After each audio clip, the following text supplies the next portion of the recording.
আমার বিল্ডিংয়ের ভীম বান্ধা কাম আজকের থেকে চলতেছে। তাই আমি রফি ব্লকের জরিয়তে আপনাদেরকে দেখামু যে বিল্ডিংয়ের ভীমগুলা কিভাবে বান্ধা লাগে। যাই হোক, আপনারা দেখেন সম্পূর্ণ ব্লকটা, আর পারলে শেয়ার করে বেলেগকে দেখাই দিবেন। আমি ভীমের মধ্যে 4টা 16 রড আর উপরে একটা তলে একটা 12 রড, মানে টোটাল 6টা একদম ফুলফিলি রড দিছি। আমার রডই 6টা দিছি। আর বিমটা ধরেন আমার খুঁটা আছে 12 ফুট পরে পরে, 12 ফুটটার আমি 3টা ভাগ করছি, 4 ফুট 4 ফুট।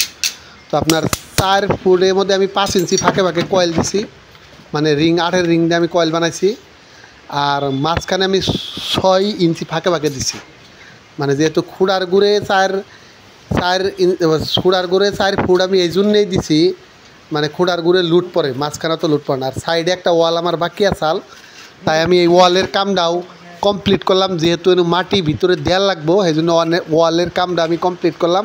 আর দেখেন আমি ভীমগুলা 5 ইঞ্চি আর 6 ইঞ্চি পরে পরে কিন্তু কয়েল, যেটা আমি 8-এর রড দিয়ে কয়েল দিছি, ওটা কিন্তু ওইভাবে বাঁধছি। তো যাই হোক, এটা আমার ট্যাঙ্কি।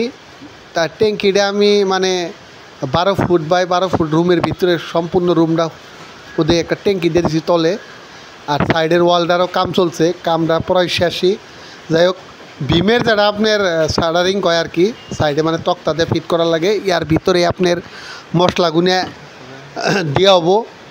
তাই যেহেতু আমার ভীমটা হইলো উপরে, তাই আমি কাঠ ফিট করা হয়ে গেছে। এখন দেখুন বালুর হিসাবটা কীভাবে করে দিছি, ধরেন 3 বস্তা সিমেন্ট আমি ফার্স্টে রেডি করুম, 30টা বালু আর আপনার 45টা পাথর। এই দেখেন আমি টোটাল কিন্তু 6টা রড ফুলফিল দিছি। তারপর আমি টুকরা দিছি, রডের টুকরা মানে 5 ফুট বাই 5 ফুট খুঁড়ার গুড়ে, মানে 2 সাইডে, মানে উপরে দিছি। আমার যেহেতু রড 6টা দিছি, এই জন্য খুঁড়ার গুড়ে 2 সাইড আপনার 5 ফুট 5 ফুট টুকরা দিছি। মানে রডটা আমার বিল্ডিংয়ের যতটুক বিল্ডিং তার থেকে মানে বেশিরভাগ আমি রডই দিছি। দেখুন যেটা টুকরা, এর থেকে আমি 5 ফুট দিছি।